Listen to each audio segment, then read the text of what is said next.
He was the loading dock guy. The one who showed up before anyone else, who left after the last truck had pulled away, who ate his lunch alone at the corner table near the emergency exit because the cafeteria was loud, and he had never been the kind of man who needed noise to feel comfortable. His name was Arthur Brennan, and if you had worked at Caldwell Industrial Supply in Mississauga for less than 3 years, there was a good chance you didn't know it. He was 52 years old.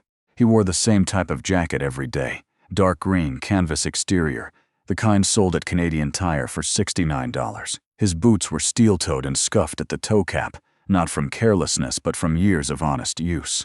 He had large hands and moved through the warehouse with the unhurried certainty of someone who had stopped needing to prove anything to anyone a long time ago. Nobody paid much attention to Arthur.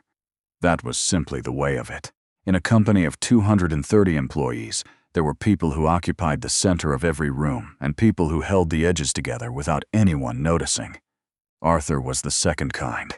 The distribution floor ran on time because of him. Shipments arrived sorted.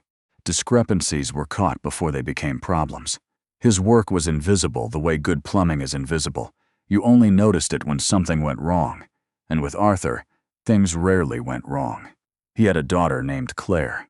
She was 19, studying environmental science at McMaster, and she called him every Sunday evening between 7 and 7:30, which was a habit they had built together in the years since her mother had died.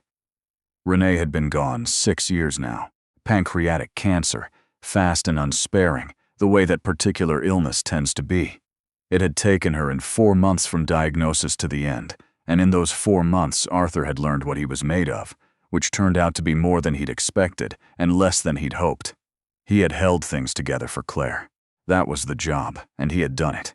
What he had not done in the 6 years since was let anyone at Caldwell know much of anything about him. Not because he was ashamed. Not because he was hiding, just because there had never seemed to be a reason. You didn't need a backstory to load a truck correctly. You didn't need a personal history to show up, so he was, to most of his colleagues, simply the loading dock guy, quiet, reliable, invisible in the particular way that middle-aged men in workwear tend to be invisible. A piece of the building's furniture rather than a person with a life that extended past the sliding metal doors. That understanding would change on a Friday evening in the second week of December. The company Christmas party had always been held at a rented event hall off Hurontario Street. But this year, with the event hall under renovation and the budget trimmed after a difficult quarter, the social committee had decided to hold it on site. The main floor of the East warehouse had been emptied and cleaned, folding tables brought in. A caterer contracted for finger food and a cash bar. Somebody had hung string lights from the overhead rack system. Somebody else had set up a Bluetooth speaker in the corner that played a rotating selection of holiday classics from a shared playlist. The effect was, at best, cheerful. At worst, it looked like what it was, an industrial space wearing a costume. Arthur had not planned to attend. He attended every year because Claire had told him once, firmly, that isolation was not the same as independence, and because he had not been able to come up with a good argument against that. He usually stayed an hour, spoke to the people he worked most directly with, drank 1 beer, and left. It was a reasonable arrangement. He kept to it. This year he arrived at 6:15, accepted a plastic cup of ginger ale from the bar. He was driving and found his usual position near the back, close enough to be present and far enough from the speaker to avoid the worst of the noise. The floor filled gradually. People came in clusters, the way office colleagues always do at parties, gravitating immediately toward the people they already knew. The logistics team, the sales floor, the administrative staff, the managers from the 3rd floor, with their lanyards still on out of habit. Arthur recognized faces, nodded when nodded at, and watched the room with the patient attention of someone accustomed to monitoring large spaces for things that were about to go wrong. It was near 7 when the karaoke setup appeared. He hadn't known about the karaoke. That detail had been absent from the invitation email, which he had read once and not again. 2 younger men from the shipping coordination team, he knew their faces, not their names, carried in a wheeled cart with a monitor, a mixer, and 2 microphones on stands. The social committee representative, a cheerful woman named Gail Brecker, who wore a Santa hat with alarming commitment, announced through the nearest microphone that the evening's entertainment would begin shortly, and that everyone was encouraged to participate. There was laughter. There was the particular kind of groaning that people do when they're pretending they don't want something they actually want. Arthur did not plan to participate. He stayed where he was, near the back, watching people select songs with exaggerated reluctance and then sing with much more enthusiasm than they'd pretended to feel. The atmosphere loosened. The cash bar helped. Someone from accounts receivable did a genuinely committed version of a Shania Twain song and received a standing ovation. A group of 4 from the sales floor performed something by the Tragically Hip in unison and completely out of key, which was understood by everyone present to be the correct way to perform the Tragically Hip at a company party. It was easy enough to observe. Arthur was good at observing. He had finished his ginger ale and was calculating the minimum amount of additional time required before he could leave, without it seeming rude, when he became aware of a shift in the group nearest to him. A small cluster of people from the upper management stream. He recognized 2 of them, a regional director named Brett Colville and a procurement lead named Sherry Wainwright, had turned slightly and were looking in his direction. Or rather, they were looking at him. Brett Colville was the kind of man who had been handsome at 25 and had grown into the easy confidence that sometimes follows from that, though by 50, he had accumulated a certain looseness around the jaw and a habit of laughing a beat too long at his own observations. He was not cruel, exactly.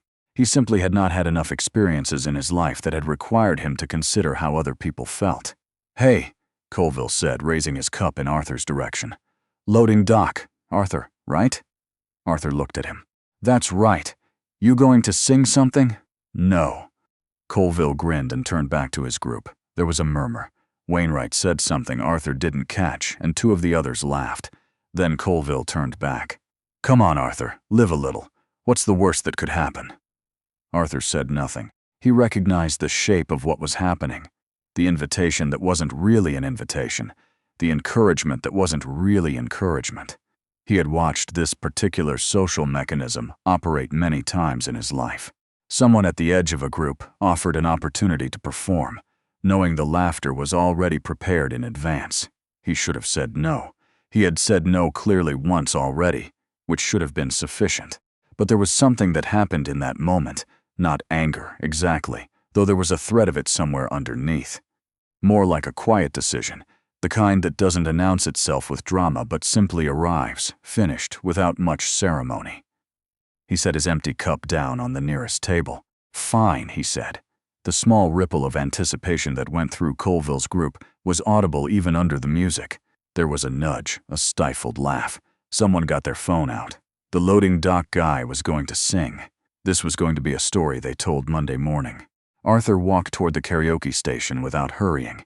Gail Brecker looked up from her laptop with the bright, professionally encouraging expression of someone who welcomed all participation and asked him what he'd like to sing. He told her. Her expression shifted slightly. Not skepticism, exactly. Something closer to uncertainty. "Do you need the lyrics on screen?" "No," Arthur said. He picked up the microphone. He turned to face the room. He didn't look at Colville's group. He didn't look at anyone in particular. He looked at the middle distance the way you do when you are about to do something that requires your full interior attention, and the room around you needs to become temporarily secondary. The track began. What Arthur Brennan had not told anyone at Caldwell Industrial Supply in 11 years of employment was that he had spent the better part of his 20s and early 30s performing in small venues across southern Ontario. Not stadium shows. Not recording contracts. Local bars, community theaters, the occasional festival stage in a park somewhere, Guelph, London, Barrie, once a memorable summer evening in Stratford that still lived in his memory as one of the best nights of his life. He had a band for a while. They played original material and well-chosen covers, and they were good enough that people came back.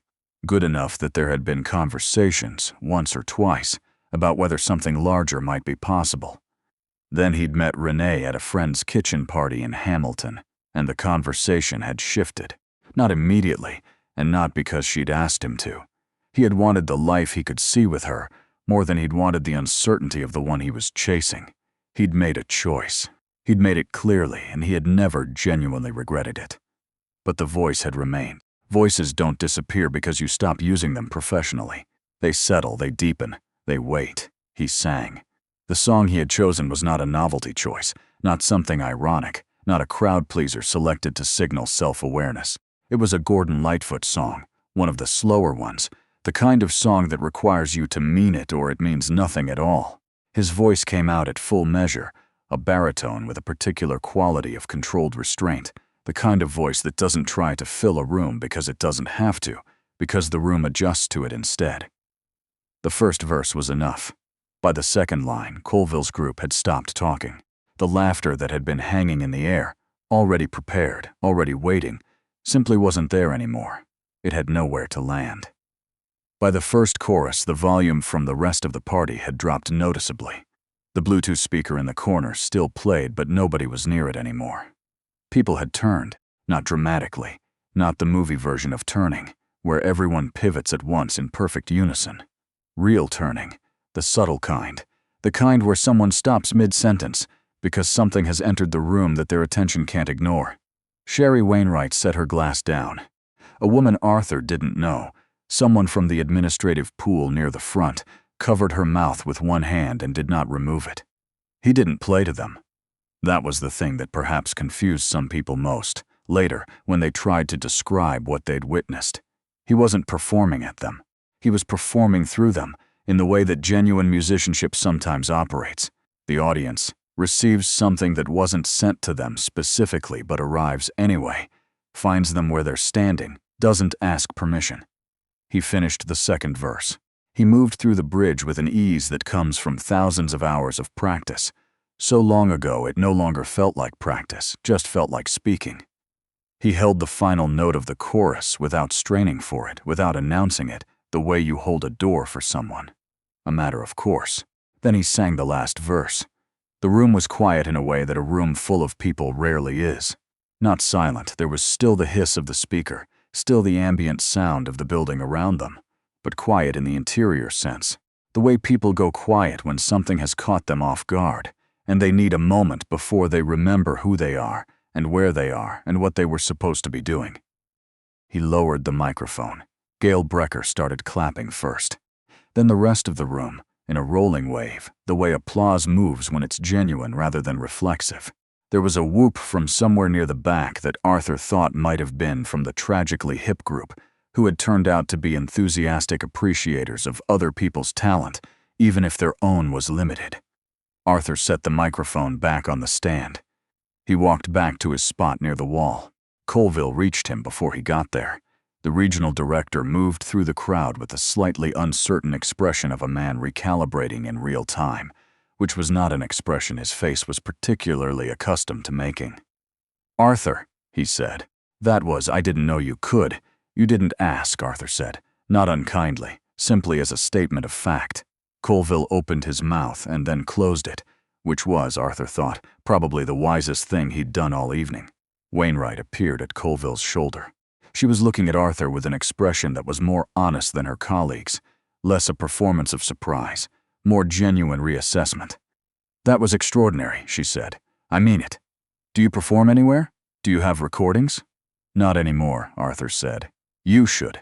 He considered that. He had heard variations of it before at various points in his life, from people who had heard him sing and assumed the solution was simply to do more of it, publicly, in ways that other people could witness, as though the performance were the point, rather than the song itself. "Maybe," he said, in the tone of someone who meant no and was too polite to say so. He got himself another ginger ale. The party continued around him in a different register than it had before. People he had spoken to exactly twice in 11 years came to talk to him. A younger woman from inventory, whose name he learned was Priya Subramaniam, told him she played guitar and had been trying to learn Lightfoot for 2 years. They talked for 20 minutes. She was thoughtful and direct, and Arthur found himself enjoying the conversation more than he'd expected.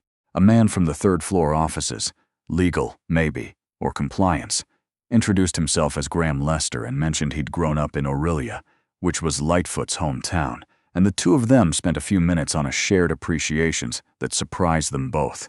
These were not the conversations Arthur usually had at the Caldwell Christmas party. He noticed, with the part of his attention that was always tracking the room, that Colville did not approach him again, did not avoid him exactly, made eye contact once across the room and gave a nod that Arthur returned, but understood apparently that the dynamic had shifted in a way that didn't require further comment. Wainwright stopped by once more before the evening ended. She asked, with what seemed like genuine curiosity rather than professional obligation, whether he was happy at Caldwell. The question surprised him, not because it was inappropriate, but because no one had asked him that in a very long time. "I'm fine where I am," he said. She looked at him with the expression of someone who understood that this was a complete answer and also possibly an incomplete one. "Well," she said, "for what it's worth, I'm glad you stayed tonight." He didn't know quite what to say to that, so he said nothing. She nodded and moved away. He left at 8:30, earlier than the party's end, later than his usual departure. In the parking lot, the December air had that particular sharpness that arrives in the second week of the month, when the seasonal cold stops being a novelty and starts being a commitment. His breath came out in visible clouds. The parking lot lights reflected off a thin skin of ice on the asphalt. He sat in his truck for a moment before starting it. Claire called at 7 on Sundays. This was Friday. But she'd texted him earlier in the day, "How's the party going? Dad, please try to actually talk to people for once." And he pulled out his phone and typed back. I sang. 3 dots appeared almost immediately. Then, "What? Call me right now." He smiled at the phone in the way he smiled when no one was watching, which was the only way he really knew how to smile. He didn't call right then. He started the truck and let the engine warm while the heater worked at the windshield. And he thought about the room, the particular quality of silence it had gone to, the way the song had moved through people who hadn't been expecting it to find them. He thought about Renee, who had heard him sing more times than he could count and had never once taken it for granted, who used to stand in the kitchen on Sunday mornings when he didn't know she was listening and who would turn around with an expression he didn't have a word for. He thought about Claire, 19 and sharp, and studying how to repair things, which seemed right for her. He thought about Lightfoot, who had written the song decades ago in a room somewhere for reasons of his own. He thought about how a song travels, the distance it covers, through time, through rooms, through people who weren't expecting to be moved by it, the way it finds you even when you're standing at the edge of a party you didn't fully want to attend, holding a cup of ginger ale, watching other people have the kind of evening that was happening to them, rather than something they were choosing. He put the truck in gear. The following Monday, the loading dock ran on schedule. The morning shipment was sorted correctly. 2 discrepancies in a Thursday delivery were identified before the trucks left the yard. Arthur arrived before anyone else and left after the last truck pulled away. What was different, and this was a small thing, the kind of thing that doesn't announce itself, was the quality of the silences when he moved through the building. The way people made eye contact a half-second longer than before.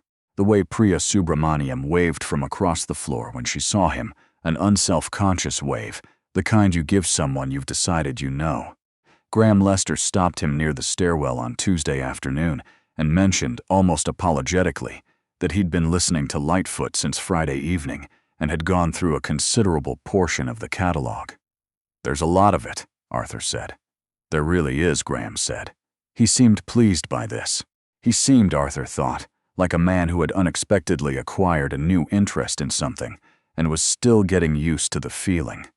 Colville passed him in the corridor on Wednesday without the particular obliviousness he had previously employed. Colville said good morning. Arthur said good morning. It was a brief exchange and an unremarkable one, the kind that happens thousands of times a day in buildings full of people who share a space and negotiate, however imperfectly, how to share it. Nothing dramatic, nothing transformed. Just the ordinary world continuing. Except that one Friday evening in December, a man had stood in an emptied warehouse with string lights and a karaoke machine, and had sung a song he meant for a room that had stopped expecting anything from him. And the room had received it in the way rooms sometimes do when something true arrives in them without apology or announcement. His name was Arthur Brennan. He was the loading dock guy. He was also, as it turned out, something more than that. Not instead of, but in addition to. The way most people are, if you think to ask. Claire called Sunday at 7:15. She was 12 minutes late, which was unusual. "I was telling my roommate," she said before he could ask, "about Friday, about the party. You told your roommate about my work Christmas party, Dad." Her voice had that particular warmth in it, the one that appeared when she was trying not to be too obvious about how much she loved him. "Of course I did." He looked out the kitchen window at the backyard, where the snow had come down steadily for the past 2 days and was now sitting in a clean, unbothered layer over everything. The cedar hedge, the birdbath he kept forgetting to bring inside for the winter, the patch of yard where Claire had spent 2 summers trying, with mixed success, to grow tomatoes. "How's the studying going?" he asked. "Tell me what song you sang first," he told her. He could hear her smile through the phone. Outside, the snow kept falling on Mississauga, steady and indifferent and quietly covering the world the way winter does. Not to hide things, but to give them a chance to rest.